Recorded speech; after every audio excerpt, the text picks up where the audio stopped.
group members, Lainey, I don't think I saw her come in here, put together some amazing maps and graphs of the Denver budget and what the spending is currently looking like. And we're just continuing diving deeper into that. We had people from Councilwoman Parady's office on that in our last meeting as a group. So we were really able to ask any questions and get some immediate answers, but we're still really diving in. And so really the update on that is we're still working really hard. Dr. Davis, I know you were in that meeting. If you have anything else to add to that, please do. No? Okay. One of the big things, and it's in the agenda, but City Council is getting ready to go over its budget goals retreat. It's not a televised or streamed meeting, but the meeting is open to the public, and it is this Friday. It's at the Central Park Recreation Center from 8:30 to 1:30. So if anybody is looking for something fun to do on Friday, that is a wonderful option for y'all. Other than that, the ecosystem, the nonprofit ecosystem, we really have been working hard on getting what that nonprofit system is going to look like a little bit more in place. I know we're short on time. Dr. Davis, are you okay if I still go through this presentation really quick? Okay. Let me grab that. And it's a quick presentation just to kind of share where we are on it. And so our nonprofit ecosystem program, and then just any feedback you all have, can't wait to hear it. The purpose of this is to provide a free service and tool to assist nonprofits in identifying areas of success and opportunity in their mission, impact, and internal practices. When opportunities are identified for nonprofits, TOCA Colorado will connect them with local resources and tools that will meet their needs. So this is, I don't know if you guys remember 4 or 5 months ago in one of our big meetings, we were talking about how can we better support our nonprofits and help them get out of their silos. And we started a working group, and this is kind of what this working group come up with. Everything I do always has the theory of change and goal alignment. This really doesn't, is just our theory of change as TOCA Colorado and our goals. Every initiative we do needs to fit into that. The program overview really quick. We're going to do outreach, sharing the program with nonprofits working in public safety, set up a meeting to present the program to them, create an MOU between TOCA and the organizations on what to expect from each entity over the review process. An MOU is a memorandum of understanding. This is just a fancy term for contract, more or less. The overview and analysis is when we would create a survey and really get relevant information from people who are participating in the program, staff, board members, and the community they serve, and people in the community around the nonprofit if it has a physical location. We would collect any identified documents in the MOU, and we would, from there, have our TOCA nonprofit ecosystem group work together to analyze the data using matrix as guidance. We would create an action plan for the nonprofit of strengths and areas of opportunity, connect them with services, and once items are complete, one of the things that was mentioned, and I'd love feedback on people's opinions around this, having a community-centered nonprofit certificate once everything's done. That was just something that was mentioned, and I just kind of want to throw it out there. Is that like the direction we want to go or not? So going more into what outreach looks like, email, announcing programs and meetings like this, add the program to TOCA presentations, have an online request form, and make part of our monthly email. Outreach, set up meeting to present program, hold one-on-one meetings with partner organizations to share the program and its purpose. Outreach, creating that MOU between TOCA and the organizations on what to expect from each entity over the review process. And that's just really making sure that we are all setting proper expectations between each other and understanding confidentiality. As you guys know, one of our biggest pride points is that we like to be transparent in everything we do, but also understand that when we're collecting this information, maintaining the confidentiality of board members, staff members, and things of that nature are going to be really important. A nonprofit overview and analysis, create a survey, as I kind of talked about, really getting in, making sure that there's proper trust and, when we're using services in nonprofits, it's really easy to just go and use a service because it's the only service available.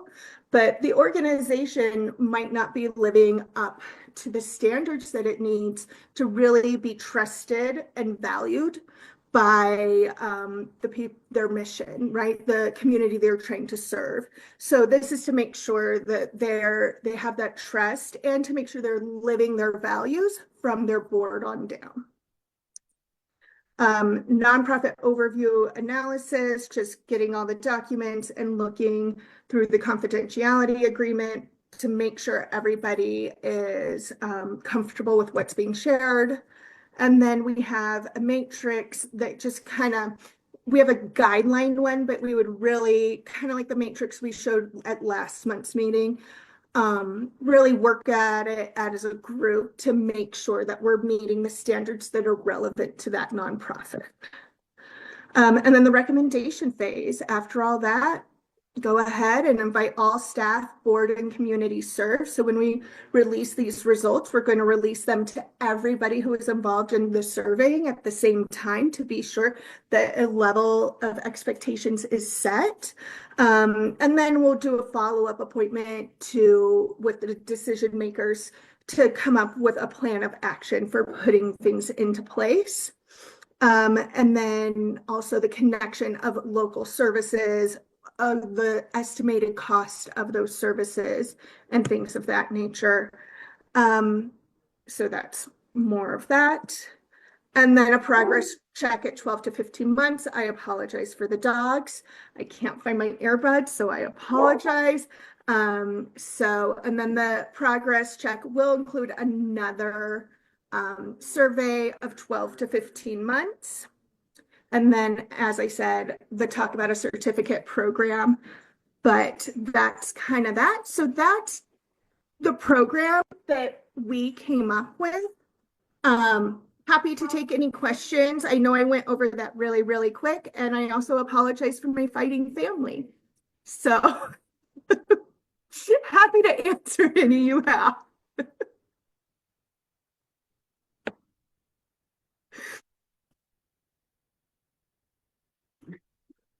None?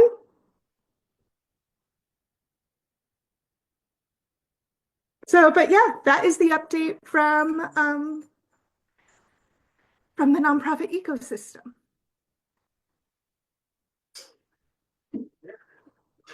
Awesome. Thank you so very much. And as she shared, this is one of our strategies to allow our neighborhood safety and violence prevention initiative to be a resource and a benefit to the community and to those who serve the community. So thankful so much for that presentation, Christian. And just as you go off screen, come on back because we'd love for you to share about I was doing two things. You just shared about the nonprofit ecosystem update. Are you ready to share about the budget update? Or did I miss that? You missed it. I started with the budget update, and it's even in the notes. Boy, you went through both of them. Boy, I'm a fast talker. Thank you so much. And I want to just share that we are meeting with, matter of fact, I believe one of our meetings is tomorrow we're meeting with others around the country who are seeking to implement a moral budget, and we meet on Thursday. Uh, so across the country, different communities are trying to push their cities toward developing transparent and moral budgets.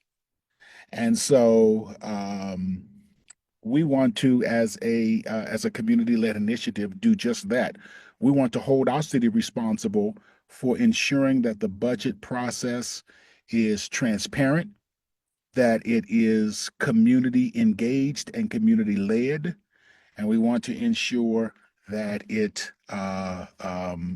is a moral budget that actually represents the values and the ethics and the concerns and priorities of the residents and the of the city and the members of our community. So we encourage your continued input as we go through this process. We are so excited uh, about the potential of transitioning our city, or assisting rather in transitioning our city toward that. And I think you already recognize Shannon Hoffman and her team for the phenomenal work that they've already been doing in this area. And we just want to make sure that we are continuing to expand it. Does anybody have any questions either about the moral budget, as I condense it and call it, or about the nonprofit ecosystem? And again, both of these works in progress. I'm sorry. I just had a comment. My final semester portfolio assignment for this past quarter was literally to develop a tool that assesses nonprofit organizations. It's really, really similar to your ecosystem thing. It's kind of like SWOT, strengths, weaknesses, opportunities, threats, but it's like your own version of it. And I made a scale in different areas, and what I did was reference the elements like water, fire, earth, air, and stuff to the different things in sustainability. But um, I think it's really cool that y'all are doing that because you're making yourselves kind of an authority of what makes a good nonprofit or not. And in the future, you can like TOCA verify people because you assess their nonprofit for things, and like they could just have a little TOCA verification symbol. Like that's cool. I'm glad y'all doing that. Thank you so, so much. Anyone else want to comment or have any questions?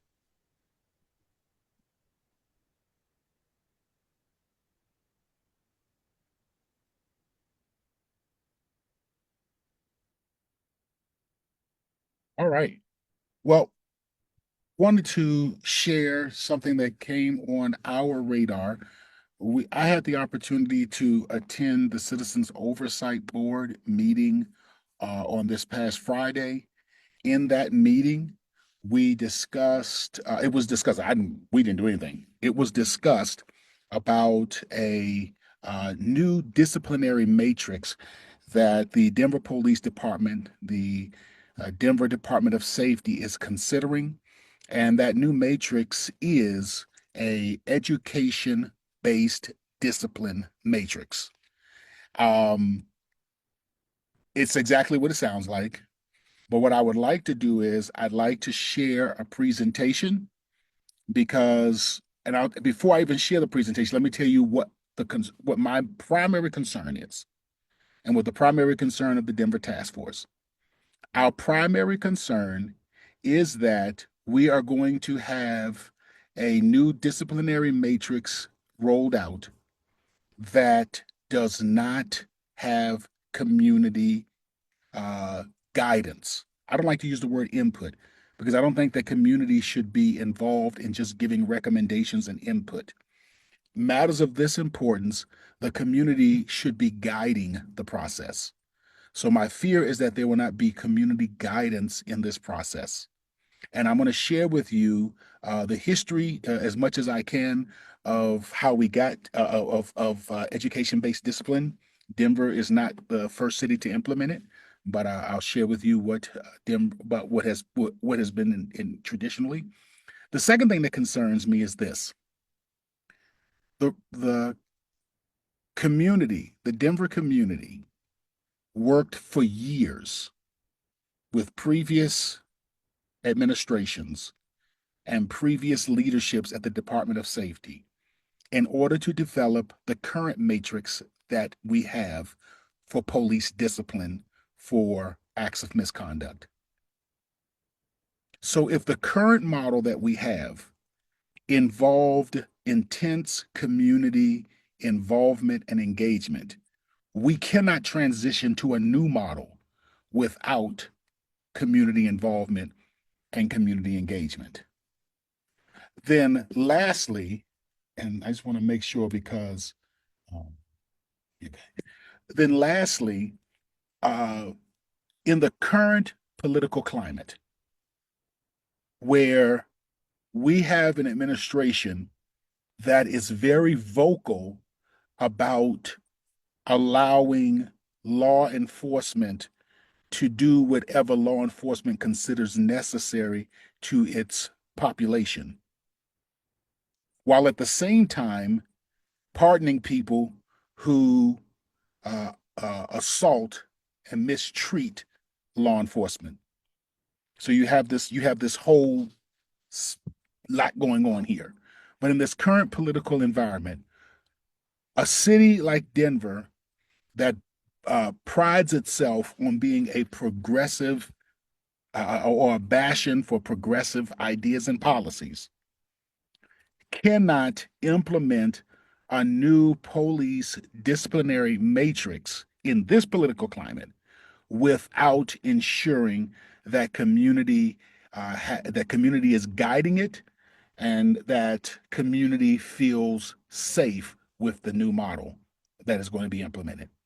With that being said, and I want to hear from each of you, but I also want to share a presentation that we've developed that outlines a little bit about what education-based discipline is. So without further ado, let me share this. I'm not used to using Google slideshows, so please be patient with me. Okay, I want to talk a little bit about education-based discipline. Education-based discipline is the creation of Sheriff Leroy Baca. I believe that's how you pronounce his last name. But it is the creation of Sheriff Leroy Baca and the Los Angeles County Sheriff Department. It represents the most significant departure from traditional police disciplinary practice in the United States and perhaps the world. As the name implies, the process is designed to focus on behavioral changes through education rather than punishment. The process gives the individual the option of voluntarily participating in a personally designed remedial plan that can include education, training, or other options designed to address the misconduct issue, including writing a research paper. Moreover, all of the activities related to the plan are conducted during on-duty time. The option to participate is open to employees who are facing a 1 to 30-day suspension. And I just want to kind of parse this paragraph for a second. And by the way, this is from the Harvard Kennedy School and National Institutes of Justice. We're going to put all the links in the chat so that you can have access to them. So the process gives the individual the option of voluntarily participating. Let's hang on to that phrase, voluntarily participating in a personally designed remedial plan. So the person not only gets to voluntarily choose whether they want to participate, but then they get to design their own remedial plan. And that remedial plan, as we're going to see it in a moment, can include education, training, or other options that are designed to address the misconduct issue, including writing a research paper. Man, I come from a home where corporal punishment was used, and there are multiple times was used. I'm an adult now. And there are multiple times that I would have much rather have written a paper than have got a spanking from my mom. And all my brothers and sisters on the call, you know what it's like when you finally push mom to her limit and that strap comes out. God have mercy on your soul. Okay, so that's an overview of education-based discipline. It's important that we recognize who developed the concept of education-based discipline. Leroy David Baca born May 27, 1942, is a former American law enforcement officer and convicted felon who served as the 30th Sheriff of Los Angeles County, California, from 1998 to 2014. In 2017, he was convicted of felony obstruction of justice and lying to the FBI. This is very important to understand who the individual is that developed this concept of education-based discipline.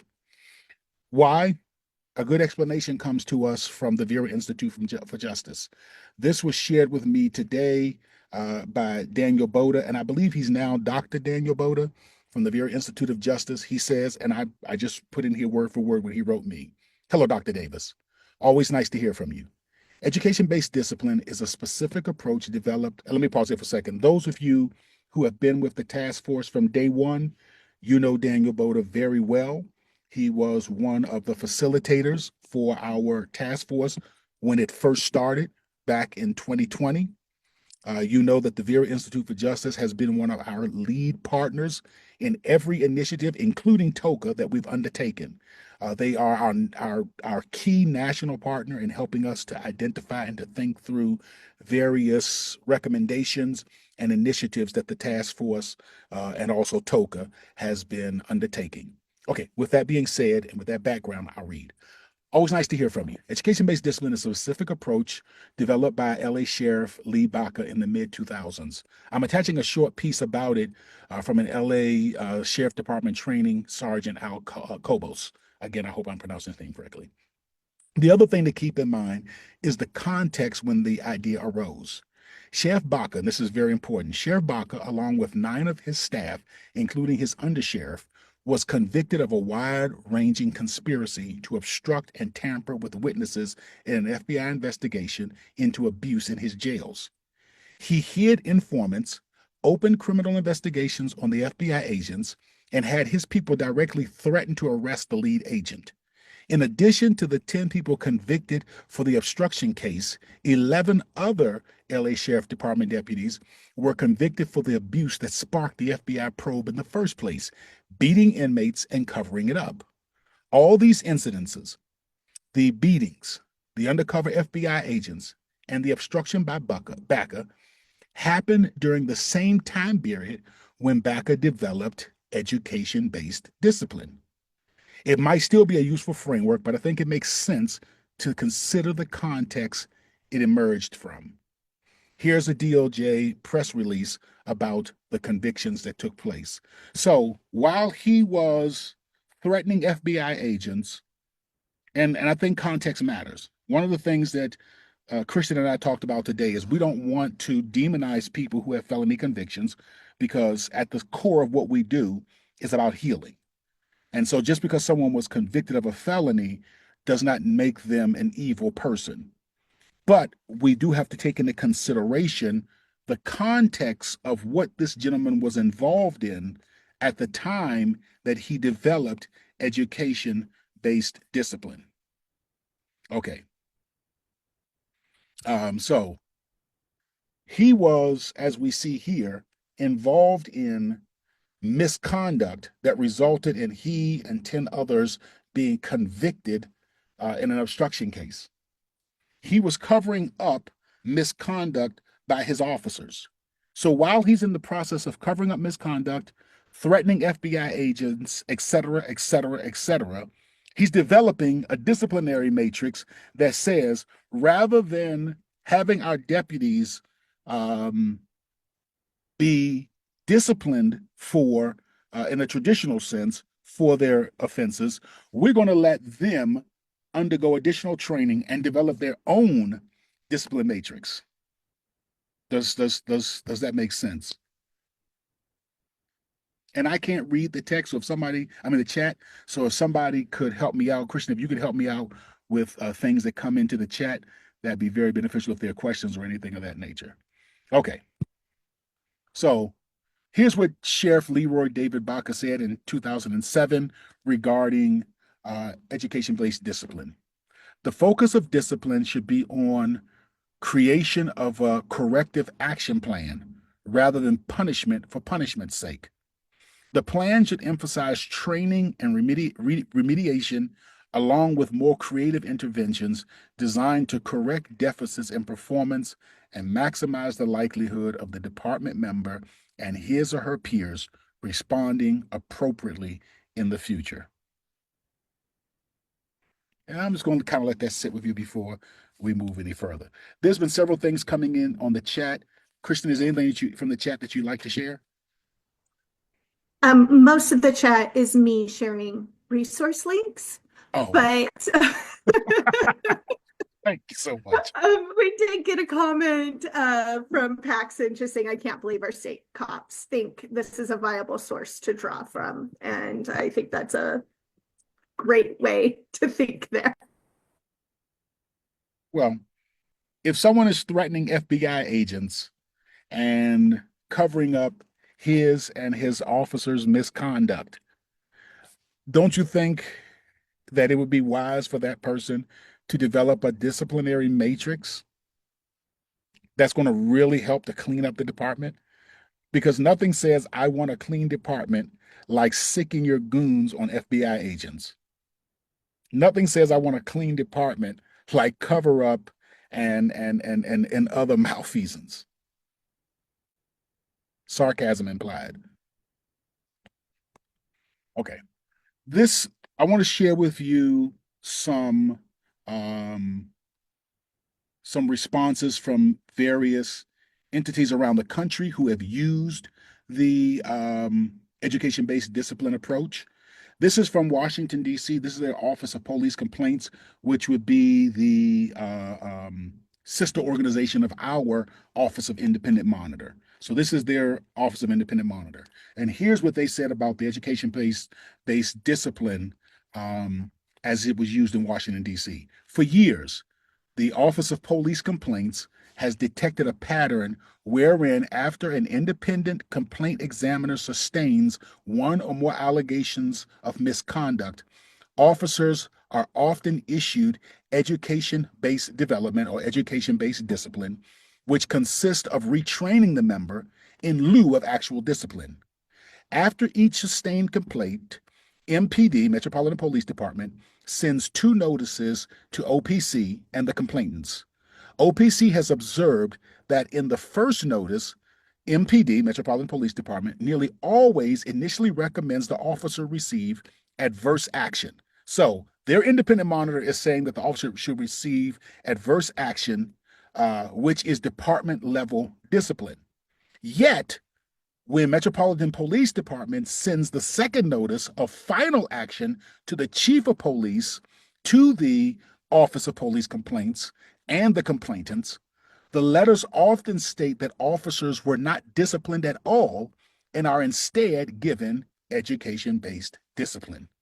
If police officers are allowed to violate MPD policy and district law without facing consequences, the public will grow increasingly reluctant to interact with officers at all, which will further erode community trust in MPD. Such distrust undermines the legitimacy of law enforcement and eradicates potential cooperation between the community and MPD. As you know, I was born and raised in Washington, D.C. And if you have something that you want to share out loud, please just raise your hand. I don't want to just be the only voice in this conversation today. Please raise your hand. I'll stop talking and acknowledge you and let you come in to speak. I was born and raised in Washington, D.C., and I've had guns put to my head for the crime of walking down my own street. Now, I want to pause for a second. I was a product of the late 80s and the early 90s during the crack epidemic in D.C. I did my fair share of foolishness, and I spent time in juvenile detention and in other programs for the crimes that I committed. With that being said, there were still times that I suffered abuse at the hands of police officers and had my constitutional rights deprived at the hands of police officers. And that is wrong. That is wrong. And so I am concerned, being someone who comes from Southeast Washington, D.C., listening to this city using this approach. And again, as he said, it ultimately undermines I don't know if it was he, I apologize. As the individual writing on behalf of the Office of Police Complaints said, such distrust undermines the legitimacy of law enforcement and eradicates potential cooperation between the community and MPD. This comes from Los Angeles County Sheriff's Department.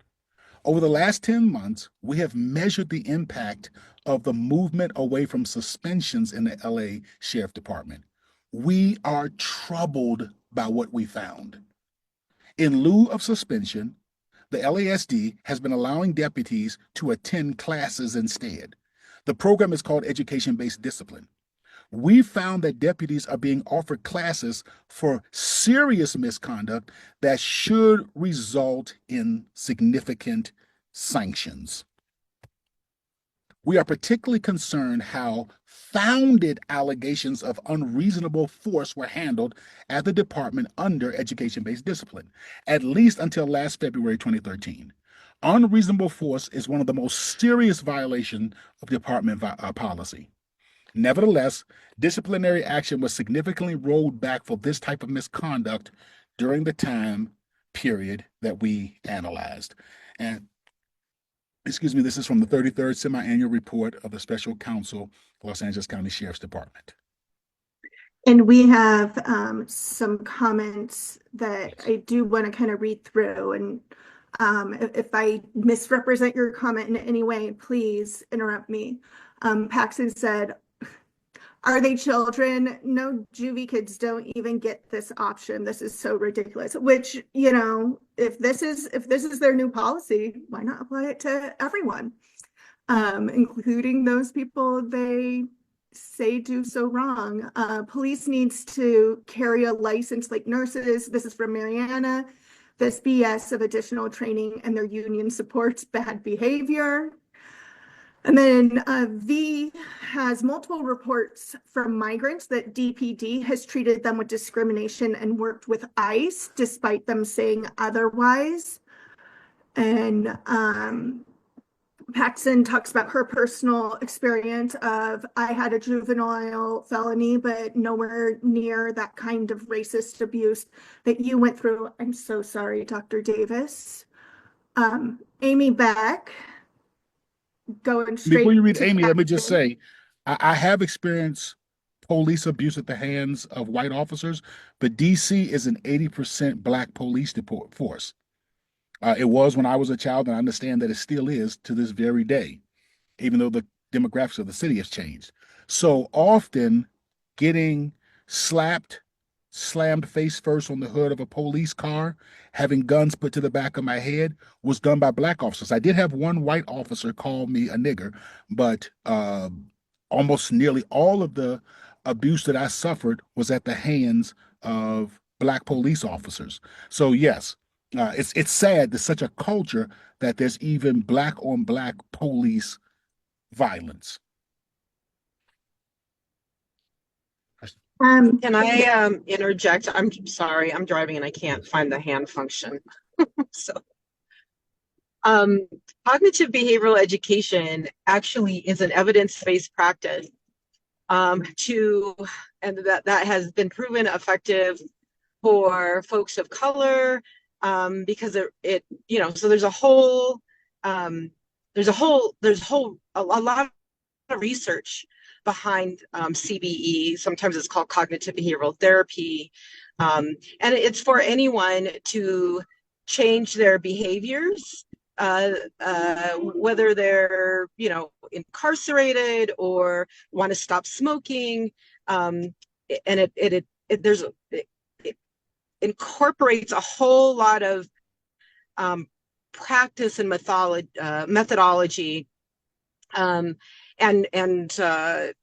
anyway, they're taking something that has legitimate research value and co-opting it to apply to a one-off situation, from what it sounds like is how they're using it.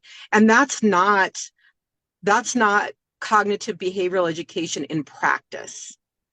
There's just a whole lot of things that go into it, including an ongoing series of behavioral change, engagement, and coaching and mentoring and role playing and all of that.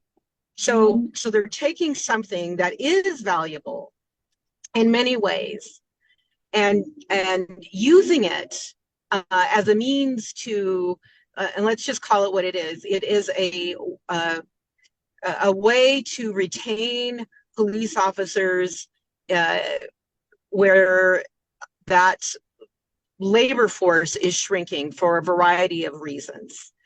And they shouldn't be allowed to get away with it. And they shouldn't be allowed to get away with the lack of community input. As you were saying, Dr. Davis, many of us fought very long and hard during the last discipline revision to be part of those committees, and were told point blank by then Chief White we would not have a voice. We were then told by then Mayor Hancock we would not have a voice. Like, they had it covered. They didn't need to hear from us. And we had to fight and fight and fight to get a few seats on there and to open up that process. We then were part of developing that, which of course they disregarded with the George Floyd protests, and here the Reimagine policing was then born. But regardless of that, Chief Thomas knows better, because he was at the table with us when we were raising these concerns. What I'm concerned about also is that what they will do is they will create this new approach, and then they will present it to community, and then they will create forums that are friendly to Chief Thomas and Mayor Johnston, who will then endorse this process as sound research methodology, etc. So we've been here before, and there's nothing new about what they are doing in terms of creating their own way to minimize the accountability. And I'm not saying all police officers need to be disciplined to the highest, like to the most severe, but this is the pendulum swinging all the way back. And the last thing I'll just say is, we brought up a concern years ago with the Office of the Independent Monitor, and this was before Nick Mitchell. This was the first independent monitor. And when they were really pushing for mediation between community members and police officers, which I think can be one of the tools in the toolbox. The problem was then is it didn't acknowledge power differentials. So my teenage son, for example, was back then, was strongly encouraged to mediate with a law enforcement officer who violated his constitutional rights. So there was a lack of analysis of power differentials, of age differentials, and acknowledgement that of the damage and the harm and the trauma that was done. And so with all of and so this to me is a continuation of that lack of understanding that when law enforcement abuse or discriminate, misuse their authority, it isn't just about taking a class. It's about recognizing that someone was harmed in that process, and they basically become rendered invisible by an officer just having to write an essay.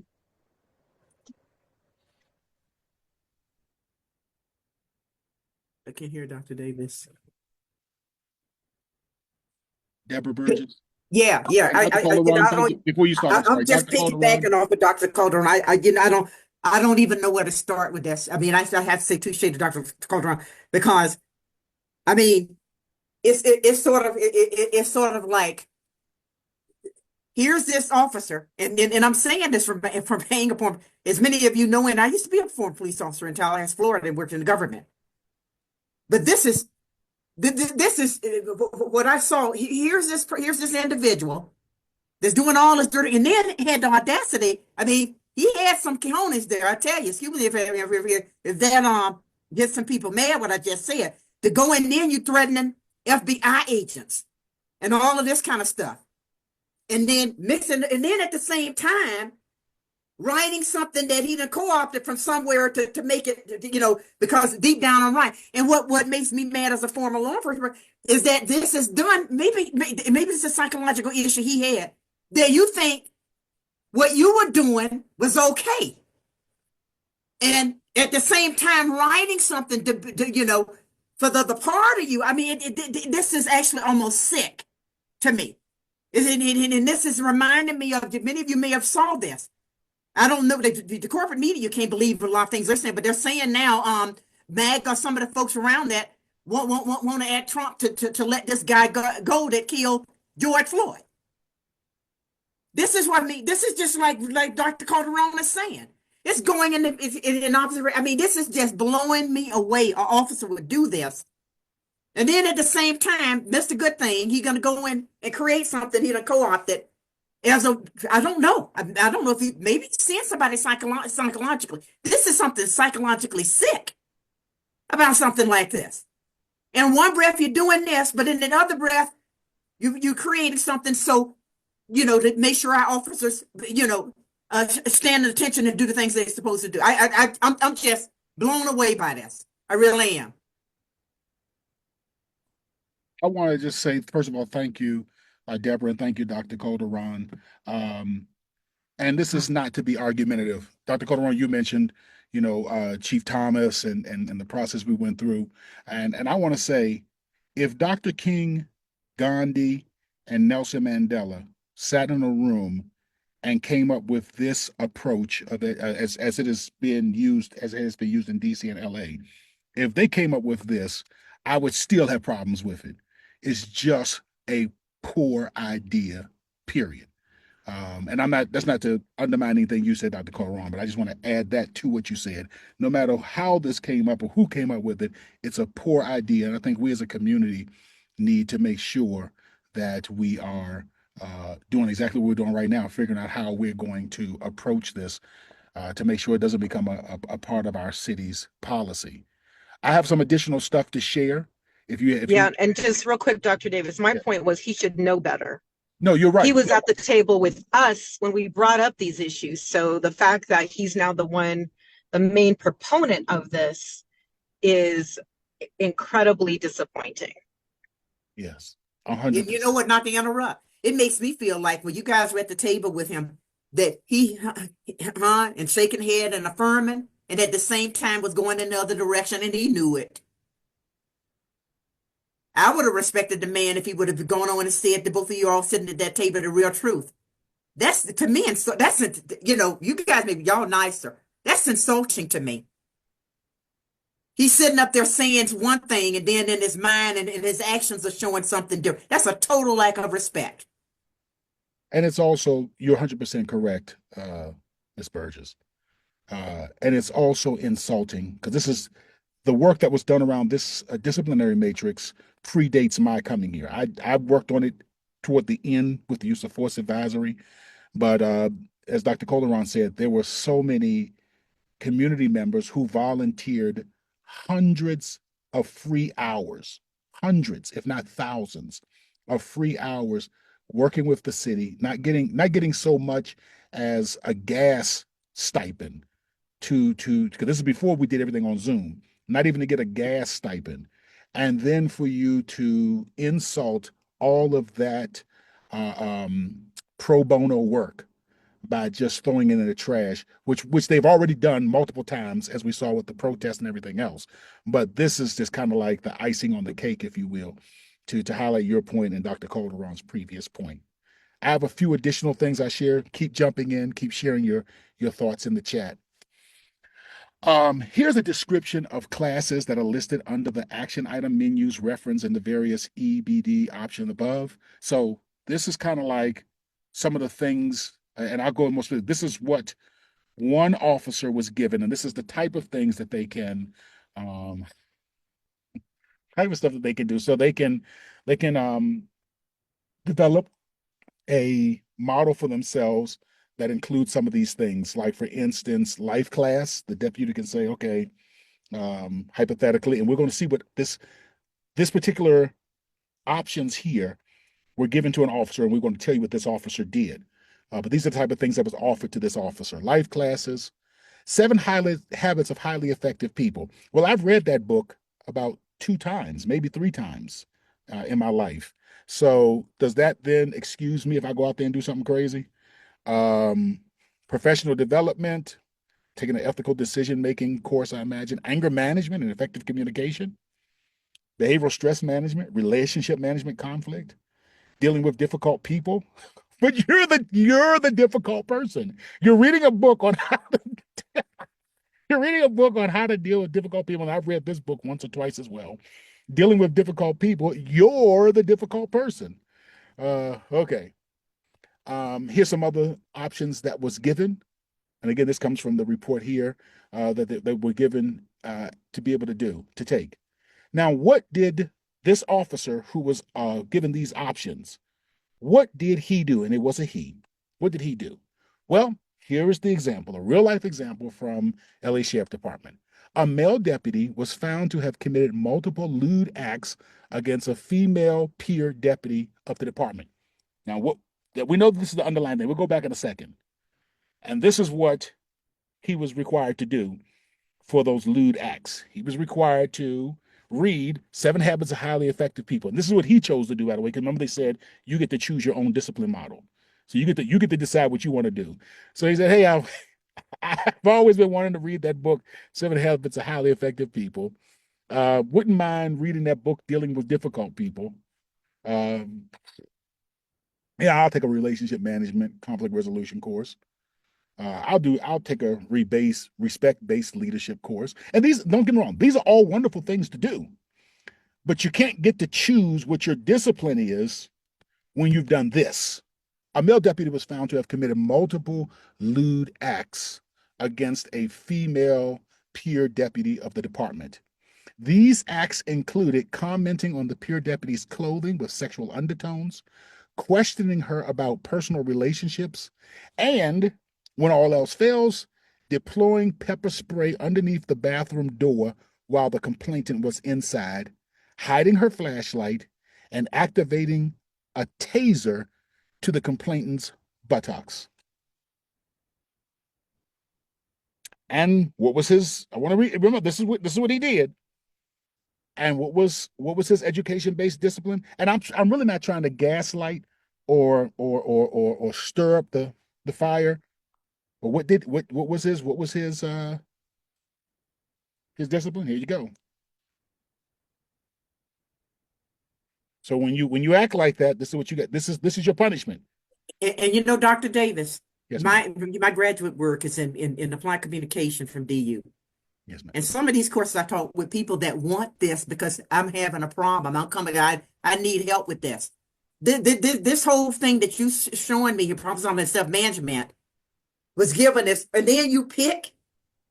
You've created. I mean, this is an assault that this person did, and then he, I guess you said it's a he, get to pick one of you. I'm very familiar. I'm like you. I'm familiar with Stephen Covey's book, the late Stephen Covey. Some of them are highly effective people.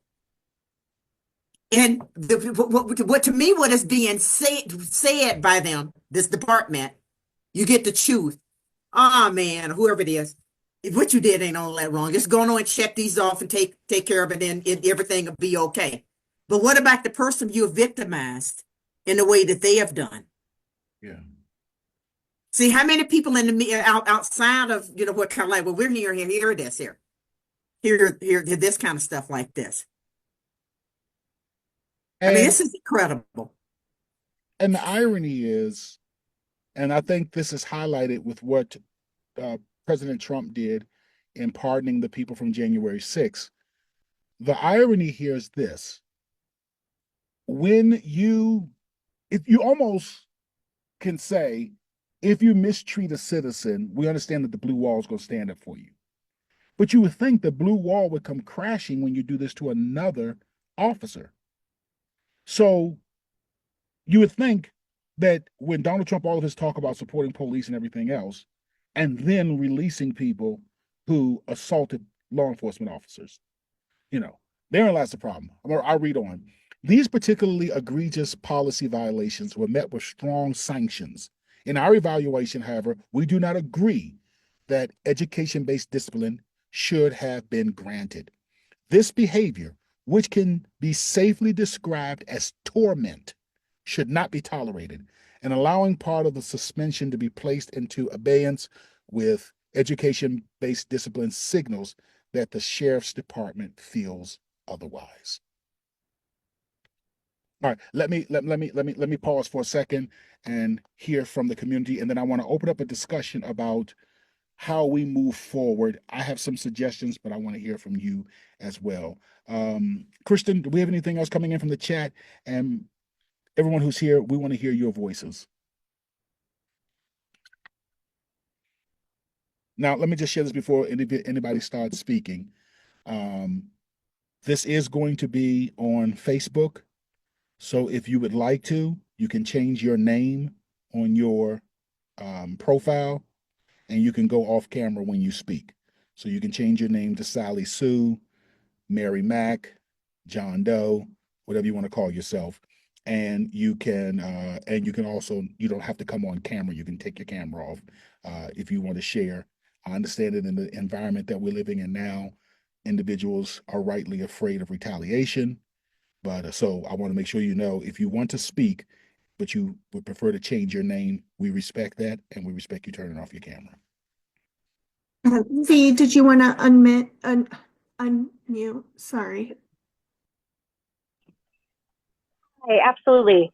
Yes, I think it's absolutely ridiculous. I think that, in my comment in the chat, I said something like, beautiful. If they want to go that route, why don't we offer that to everybody who has been charged or arrested? Why aren't we offering them a chance to pick their punishment, to decide to read a book instead of be, held to the same standard of law enforcement? I think that police should be held to the highest standard, and twice that. I think they are the ones who are supposed to know the law the best. They're supposed to be upholding the law.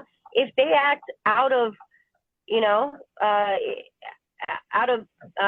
don't know how to say that, but if they're acting out of, help me, someone, I'm a child of immigrants.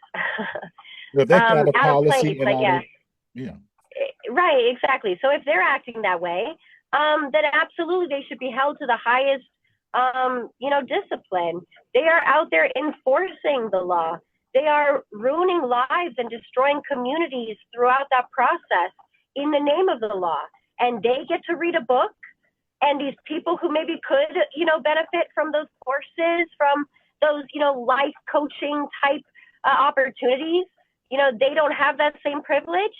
I think it's absolutely ridiculous. It's hypocritical of them, really, to continue doing the job that they're doing and to suggest that instead of an actual, law punishment, the kind that they are, contributing to other people and using to tear communities apart, that they have the option to opt out of it when that is not an option publicly available.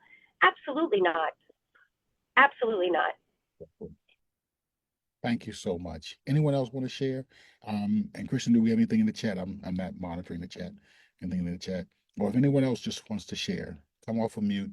We want to hear your voice. Just wanted to come back to Amy Beck's comment earlier, where just really, how do we stop this change, Dr. Davis? I do not want this model in Denver. So Amy, going straight for the action. Also on a side note for Amy, I don't know if any of y'all saw her a couple of weeks ago, but she was on John Oliver and just a rock star yelling at ICE on HBO. So they just got her off the news. She wasn't. But anyways, that's Amy Bucks. And what better place for my girl Amy to be than on HBO? Regular news is not intense enough for Amy. Appreciate your work and thank you for all that you do, Amy. So where do we go from here? I sent out a request to the chief. He presented a presentation to Together Colorado. We reached out to Together Colorado to get a copy of the presentation. He never shared the presentation with Together Colorado. He just showed it to them in a meeting that he had around what Denver's education-based discipline model would look like. I reached out to him asking for a copy. He responded and said that he would get me a copy as soon as he's able to locate it. And right before this meeting, so matter of fact, when I put everybody on hold and we started a few late, I was looking, making sure that the email hadn't come in yet. I believe that he'll send me the copy.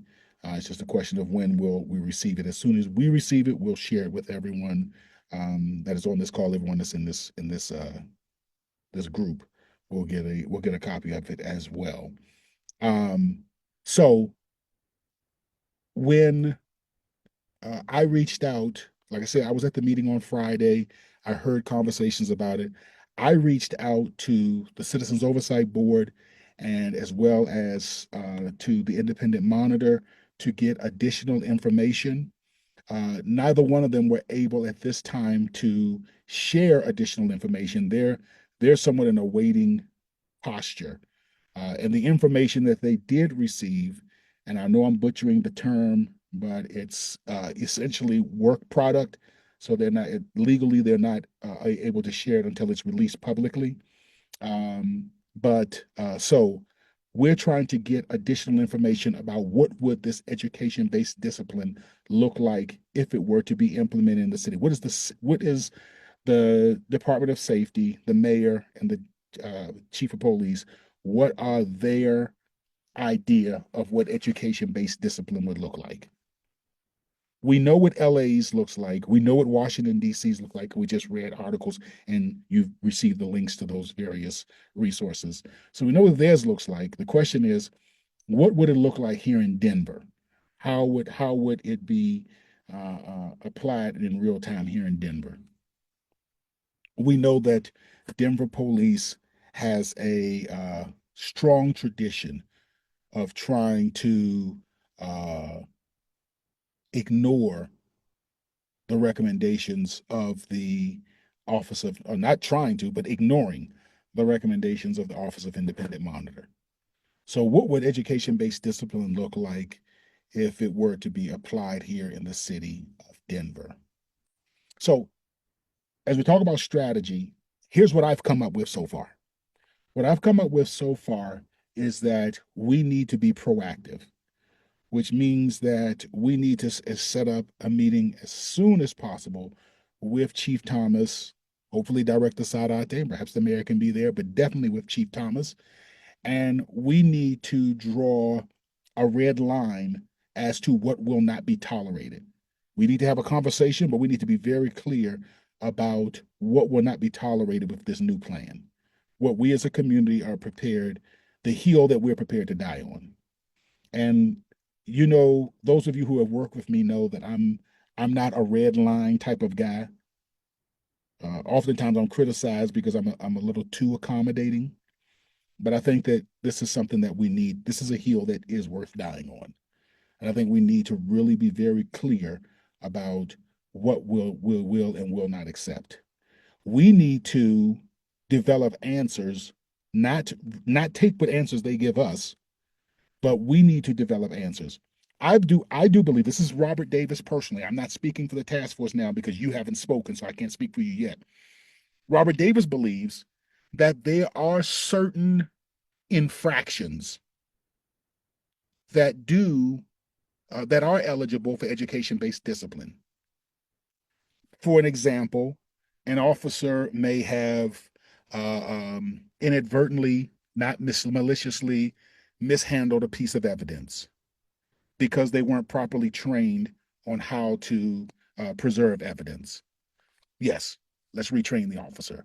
There may be a case, again, this is not something that's egregious or intentional. It may be about, uniform or whatever it may be that is in the policy book and the officer violates it, that would be qualified for education-based discipline. So I think we need to say this is what community will accept.